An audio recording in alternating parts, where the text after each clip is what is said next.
Hello guys, কেমন আছেন সবাই? আশা করছি সবাই ভালো আছেন। অনেক দিন পর নতুন একটা ভিডিও নিয়ে আবার চলে আসলাম আপনাদের মাঝে। আসলে আমরা এদিনকে ঢাকা থেকে চিটাগং যাচ্ছিলাম, কিছু কাজ ছিল আমার। তো সেই হিসেবে ঢাকা থেকে আমি আর আমার হাজবেন্ড মিলে চিটাগং যাচ্ছিলাম। তো রেডি রেডি হয়ে একেবারে বের হয়ে গেলাম। এই যে ও আর আমি একসাথে। ঢাকা থেকে যাওয়ার পথে অনেক জ্যাম থাকে, সব সময় দেখি জ্যাম থাকে, বাট ওদিনকে একটু কম জ্যাম ছিল। তো ওই যে বাইরে, তারপরও দেখেন অনেক জ্যাম ছিল। যাওয়ার রাস্তাটাতে ছিল না, বাট আসার রাস্তাটাতে ছিল। এরপরে এই যে ব্রেকের মাঝখানে আমরা কুমিল্লা পৌঁছানোর পর একটু খাওয়া দাওয়া সেরে নিলাম, নিজেকে একটু দেখিয়ে নিলাম আমি। এই যে ভুনা খিচুড়ি খুবই টেস্ট ছিল, ওদিনকার খাবারটা আমার খুব ভালো লেগেছিল। যেহেতু অনেক রাত ছিল, 3টার সময়, হালকা খেয়েছিলাম। তারপর চা চা না খাইলে ভালো লাগছিল না। এরপরে এই যে আবার কুমিল্লা থেকে আমরা রওনা হলাম চিটাগংয়ের উদ্দেশ্যে।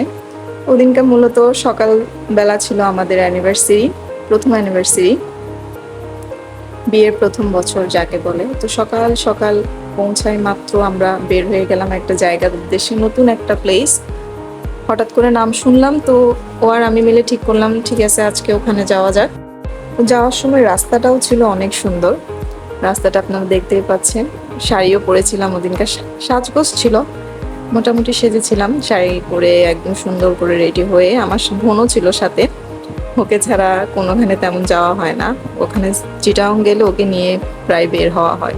আর যেহেতু ওদিনকে আমাদের অ্যানিভার্সারি ছিল, ও ছিল যেহেতু বাসায়, ওকে নিয়ে গেলাম।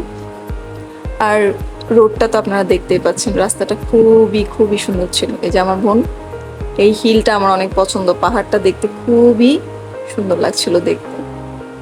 এই যে আর আমি হাঁটতে হাঁটতে দেখছিলাম যে স্টেশনের এদিকে ওদিকে কি। রেস্টুরেন্টের নাম ছিল মূলত টেস্ট স্টেশন। রেস্টুরেন্টটা বাইরে থেকে দেখতে এত ভালো না লাগবে, কিন্তু ভেতর থেকে ভিউ দেখতে অনেক বেশি ভালো লাগছিল। এরপর কি আর আমি দেখতে দেখতে ভেতরের দিকে যাচ্ছিলাম। এই যে পিছু পিছু পিছু পিছু আমিও যাচ্ছি। এরপর রেস্টুরেন্টে ঢুকলাম। রেস্টুরেন্ট ভালোই সাজানো ছিল। রাতের দিকে নাইটে যারা যাবেন, যারা এখনো যান না, অবশ্যই নাইটের দিকে যাবেন, মানে সন্ধ্যার পর থেকে মনে হয় আরো বেশি সুন্দর লাগবে, লাইটিং থাকবে। এখন লাইটিং ছিল না, বাট তারপরও ভালো লাগছিল অনেক। যে আমার হাজবেন্ড, ও বলছে আমাকে তুলিও না, আমার ওকে একটু একটু ক্লিপ নিতে ভালো লাগে। এই যে আমরা একটু ছবি তুলছিলাম, ছবির মাঝখানে ভিডিও হয়ে গেল। এরপর আমাদের খাওয়া লাঞ্চের খাবারও ভালো ছিল। ফ্রাইড রাইস ছিল, বারবিকিউ চিকেন ছিল। তো খুবই ভালো লাগছে, খাবার টেস্ট ছিল ভালো, পরিমাণও ভালো ছিল। ওভারঅল আমার ভালো লেগেছে, কিন্তু মনে হয়েছিল যেন সন্ধ্যার পর গেলে আর একটু ভালো হতো, সেটা আর কি। এরপর আমরা প্রাকৃতিক দৃশ্য দেখতে দেখতে আসলে লাঞ্চ সারলাম আমাদের। এরপর আমার বোন বলতেছে কি করব এরপর।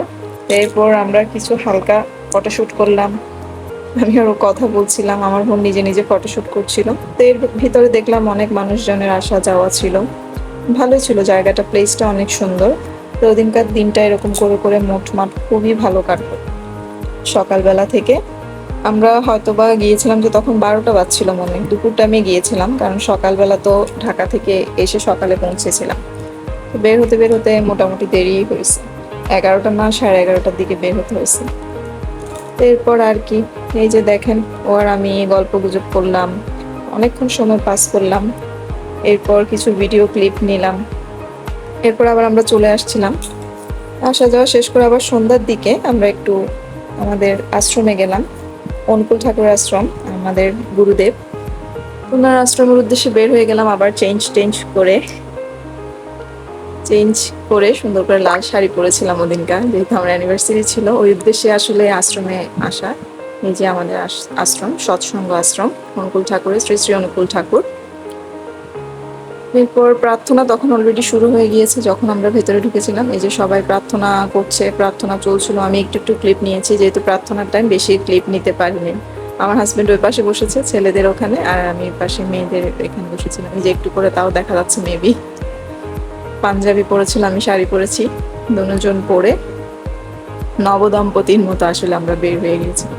তো প্রার্থনার টাইমে খুবই ভালো লাগে আশ্রমে, পবিত্র জায়গা, মনও খুব ভালো লাগছিল। এরকম একটা জায়গায় ওদিনকার যেতে পারাটাও আমার খুবই ভালো লাগছিল। যেতে না পারলে মনটা খারাপ লাগতো। তো সন্ধ্যার দিকে টাইম ছিল, বের হয়ে গেছিলাম।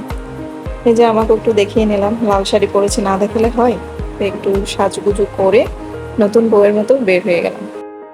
এরপর দুধ চা দেখলাম, বের হয়ে তো দুধ চা খেয়ে নিলাম চট করে। এরপর যখন বাসায় গেলাম দেখলাম আমাদের জন্য সারপ্রাইজ ছোটখাটো আমার দেবর আর আমার বোন করেছিল এগুলো সব। মালা বদলের ব্যবস্থা ছিল, সিঁদুর পরানোর ব্যবস্থা ছিল, তো আমরা মালা বদল করে নিলাম 3বার।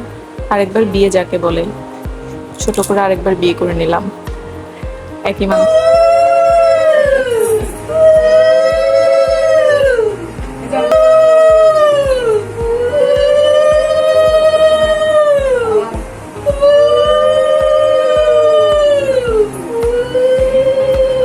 সুন্দর একটা সিন লাগে আমার থেকে হয়েছে সিঁদুর পরানো, তো সিঁদুর পরানোর আয়োজনটা করেছিল, ভালো লাগেছে খুব। এরপর সিঁদুর পরিয়ে দিল, তো অনেক সিঁদুর পরিয়েছে, একেবারে নাকে টাকে পরে একসা অবস্থা। তো সিঁদুর পরানো শেষ, এরপর কেক কাটার পালা ছিল, তো কেকটাও সুন্দর ছিল, ইয়াম্মি ছিল কেকটা অনেক। কেক কাটলাম দুজনে মিলে একসাথে। এরপর আর কি একজন একজনকে কেক খাওয়ালাম। আমার শ্বশুর আর আমার বাবাও ছিল পাশে, তো ওদেরকেও খাওয়ালাম। খাওয়ানো শেষ, একে অপরকে খাওয়ানো শেষ, এরপর ওদেরকে খাওয়ালাম। ফার্স্টে আমার শ্বশুরকে খাওয়ালাম, আমার শ্বশুর এই যে শ্বশুরকে খাওয়ানো শেষ, এরপর আমার বাবাকে খাওয়ানোর পালা, আমার বাবাকে খাওয়ালাম। এরপর একে একে আমার মা আসতে চাচ্ছিল না, যে শাড়ি তো চেঞ্জ করি নাই, তো আমি যাবো না। এরপর দেবর, আচ্ছা আমার দেবরের কথা তো ভুলে গেলাম, ছোট দেবর এই সব কিছু করেছে মূলত। তো এ তো ছবি তুলতে চায় না সবকিছু করার পর, এই ওকে খাওয়ালাম। এরপর মা আসলো, মাও ছবি তুলতে চাইতেছিল না, কারণ ওরা শাড়ি চেঞ্জ করে নাই। আমি বলছি সমস্যা নেই, ভালো লাগতেছে। তো এরপর মাকে খাওয়ালাম, আর আমার দিদাকে তো অনেক টেনে টুনে আনতে হলো, কারণ আমার দিদা ছবির সামনেই আসতে চাচ্ছিল না। এই যে দেখেন আমার ঠাকুমা, তো ঠাকুমাকে খাওয়ানো শেষে এরপর আর কি আমার বোন আর আমার হাজবেন্ড দুষ্টামি করবেন, এটা হতেই পারে না। তো জিজু শালি যেহেতু দুষ্টামি করুক সমস্যা নেই, তো ওরা একে অপরকে কেক খাওয়াচ্ছিল, দুষ্টামি করছিল, ওদের সম্পর্কটাও সুন্দর। তো এই সুন্দর করে এর সাথে সাথে কেক খাওয়া শেষ, এরপর কিছু ছবি অ্যাড করে দিলাম ওদিনকার সুন্দর সুন্দর। এইভাবে আমার দিনটা কেটে গেল। টাটা সবাইকে।